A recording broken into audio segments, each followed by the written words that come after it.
ایک نوجوان لڑکا حضور کی بارگاہ میں حاضر ہوتا ہے، عرض کرتا ہے یا رسول اللہ صلی اللہ علیہ وسلم کھجوروں کا میرا ایک باغ ہے اور میں چاہتا ہوں کہ وہاں اس باغ کے ارد گرد ایک دیوار بناؤں، لیکن یا رسول اللہ صلی اللہ علیہ وسلم میرا ایک پڑوسی ہے، ہمسایہ ہے، اس کا درخت درمیان میں آ گیا ہے، اگر میں وہ دیوار بناتا ہوں تو اس کا درخت دیوار کے اندر آتا ہے اور دیوار ٹیڑھی ہو جائے گی، یا رسول اللہ صلی اللہ علیہ وسلم میں نے اس سے کہا ہے یہ درخت مجھے بیچ دو، وہ بیچتا بھی نہیں، میں نے پہلے کہا مجھے دے دو، اس نے کہا نہیں دوں گا، میں نے کہا بیچ دو، وہ بیچنے کے لیے بھی تیار نہیں ہے، یا رسول اللہ صلی اللہ علیہ وسلم میری مدد فرمائیے۔ اب وہ یتیم تھا، حضور کی بارگاہ میں حاضر ہوا، نبی کریم صلی اللہ علیہ وآلہ وسلم نے فرمایا اس پڑوسی کو بلاؤ، حضور کی بارگاہ میں حاضر ہوا، حضور نے فرمایا یہ درخت دے دو اس کو، اس نے کہا میں نہیں دیتا یا رسول اللہ صلی اللہ علیہ وسلم، وہ غصے میں تھا، بہت ناراض تھا کہ اس بچے نے حضور کی بارگاہ میں شکایت کیوں کر دی، حضور نے ارشاد فرمایا اس کی رقم لے لو، پیسے لے لو، یہ درخت بیچ دو، اس نے کہا میں بیچتا بھی نہیں ویسے بھی نہیں دیتا، حضور اکرم صلی اللہ علیہ وآلہ وسلم نے ارشاد فرمایا، مسند امام احمد بن حنبل کی روایت ہے،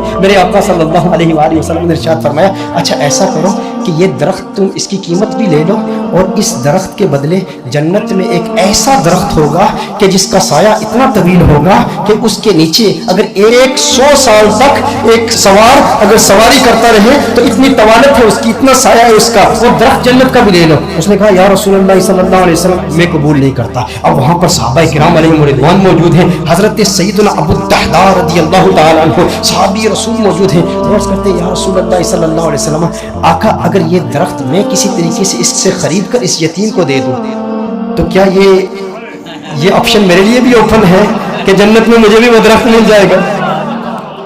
اگر یہ درخت اس کے پڑوسی سے میں خرید کر اس یتیم کو دے دوں، میں کہتا ہوں یتیم سے میرے آقا صلی اللہ علیہ وسلم کو کس قدر پیار ہے، میرے آقا صلی اللہ علیہ وسلم سے عرض کرتا ہے کہ اگر یہ کسی طریقہ سے خرید کر میں اس یتیم کو دے دوں تو کیا یہ آپشن میرے لیے بھی اوپن ہے؟ نبی کریم صلی اللہ علیہ وسلم نے ارشاد فرمایا ہاں تیرے لیے بھی ہے۔ حضرت ابو الدحداء رضی اللہ تعالی عنہ فوراً اس شخص کے پاس جاتے ہیں، آپ فرماتے ہیں تو مجھے جانتا ہے؟ کہا جانتا ہوں، تو وہی ہے نا جس کے باغ میں 600 کھجور کے بڑے بڑے درخت ہیں، تیرا باغ اتنا مشہور ہے کہ مدینہ منورہ کے بڑے بڑے تاجر تیرے باغ کی کھجوریں کھانے کے انتظار میں رہتے ہیں، اور اس باغ کے اندر پھر اتنا بڑا محل تعمیر کیا ہوا ہے، میٹھے پانی کا کنواں ہے، تو اتنا مشہور بندہ ہے، تیرے باغ کے چرچے تو پورے مدینے میں ہیں، پورے شہر میں ہر بندہ تجھے جانتا ہے۔ اس نے کہا کہ دیکھو کہ اگر تیرے اس ایک درخت کے عوض میں تمہیں اپنے 600 کھجور کے درختوں کا باغ دے دوں تو یہ سودا قبول ہے؟ یہ سودا قبول ہے؟ وہ حیران ہو گیا، یہ کیسے ہو سکتا ہے؟ ایک درخت اور ادھر اتنا بڑا باغ،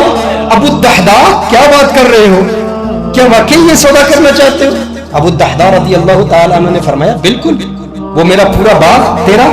600 کھجور کے درخت ہیں، اس میں ایک بڑا ہی خوبصورت محل ہے اور اس کے گرد ایک بڑی نمایاں دیوار ہے جو مدینہ منورہ میں دور دور سے نظر آتی ہے، کہا وہ بھی تجھے دے دوں گا،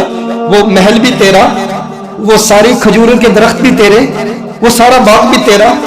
کس کے عوض؟ ایک درخت۔ کہا ٹھیک ہے، اور حضور کی گواہی میں یہ سودا ہوتا ہے۔ اب ابو الدحداء رضی اللہ تعالیٰ عنہ فوراً وہاں سے جاتے ہیں، اب ان کی جو زوجہ ہے وہ اس باغ کے اندر ہے، باہر سے آواز دیتے ہیں اپنی زوجہ کو، ہے ام دحداء ذرا باہر ہو باہر ہو، میں نے اس باغ کو بیچ دیا ہے۔ اب ام دحداء جانتی ہیں یہ بہت بڑا تاجر ہے، بہت بڑا بزنس مین ہے، خسارے کا سودا نہیں کرتا، کبھی خسارے کا سودا نہیں کرتا۔ ام دحداء نے کہا ہے وہ دحداء کیسے سودا کیا ہے؟ کہا جنت کے ایک درخت کے عوض میں نے بیچا ہے۔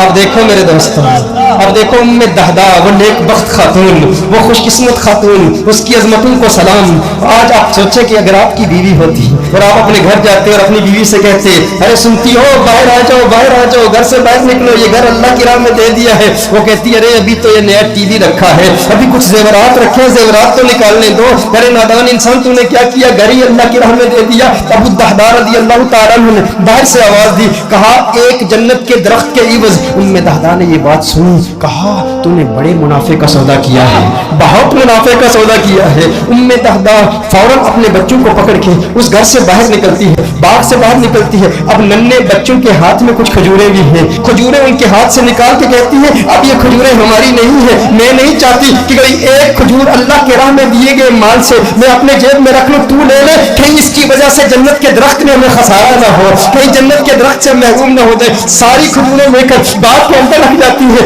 کہا کہ اس کا ایک ننھا بیٹا تھا، اس کے منہ میں ایک کھجور تھی،